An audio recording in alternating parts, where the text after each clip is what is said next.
Good morning. So it's me, Mangyan Vlog. Mangyan Vlog. Taga Mindoro nga pala ako.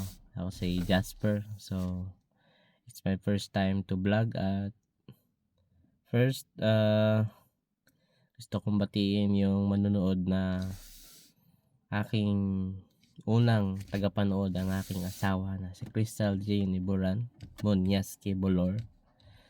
So sana magustuhan mo to mamaya ang aking vlog.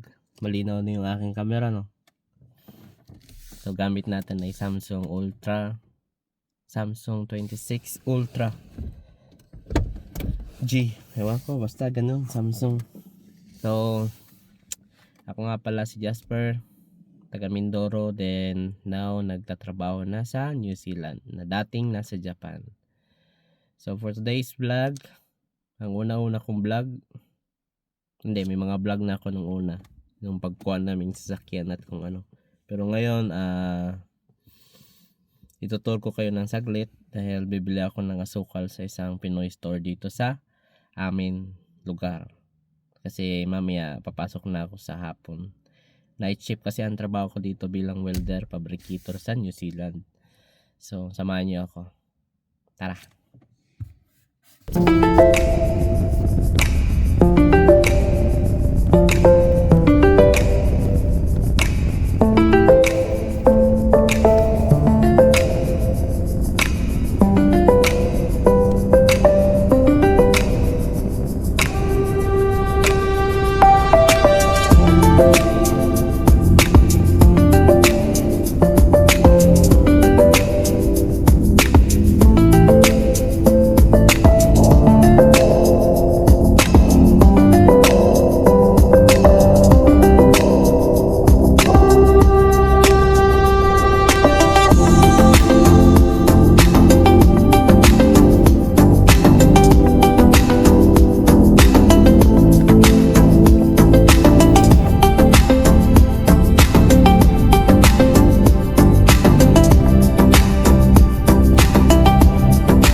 Dumating na tayo sa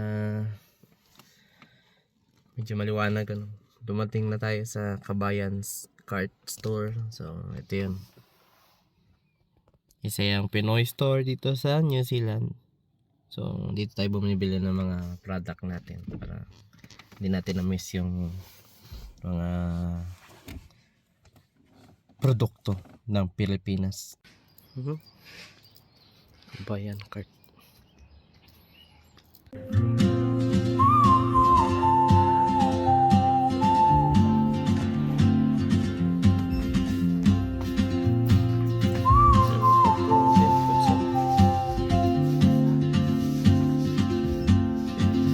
She moves like a map with no border.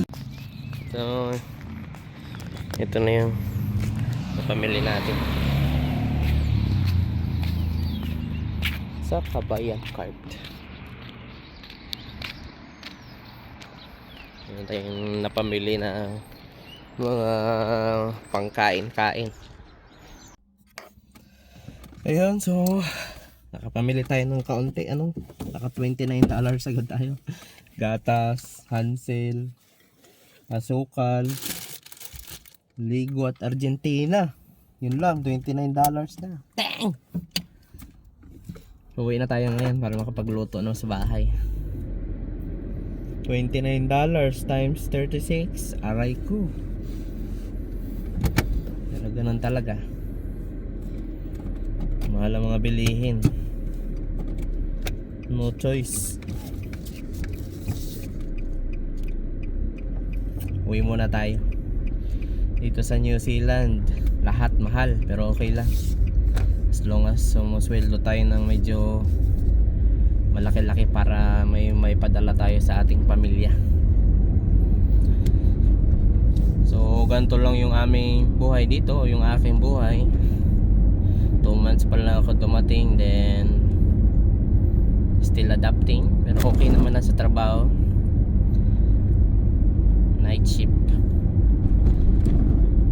Nagtatrabaho ko sa isang maliit na company.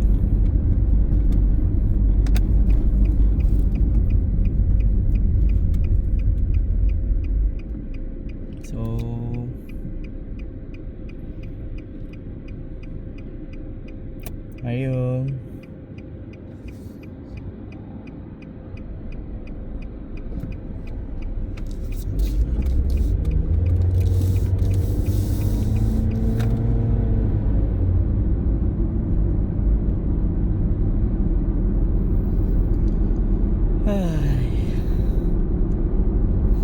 Kabado pa din ako mag-drive pero okay naman. Di bale, dito lang pala ako nagda-drive sa New Zealand, dati sa Pilipinas. Wala kaming kotse at hindi naman ako masyadong marunong mag-drive. Tinuruan lang ako ng asawa ko at tiyuhin ko. Then pagdating dito, wala na, drive na. Motor lang kasi ang dinadrive ko sa Pilipinas, hindi sasakyan. Pero pagdating dito, kailangan mag-drive ng sasakyan. So, no choice. We need to do this. Sa pag-abroad, kailangan mo talaga ng guts. Kailangan mong magtiwala sa sarili na wala kang aasahan kundi ang sarili mo lang. So ang lifestyle pala dito medyo mahal, ano? May bayarin weekly, insurance, sasakyan, cellphone, wifi, every month palang wifi, bahay, lahat binabayaran, kaya bawal umabsent.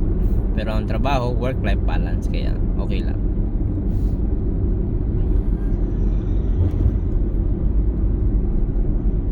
Dito nga pala ako sa isang maliit na town.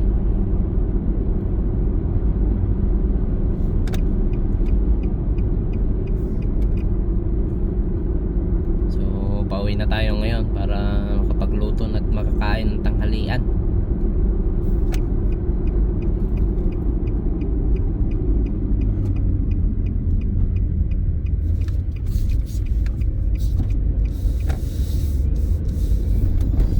Dito nga pala ako sa Oamaru, New Zealand. Bali sa South New Zealand ako nakatira at nagtatrabaho para sa pamilya. So andito na tayo ngayon. Pasok natin.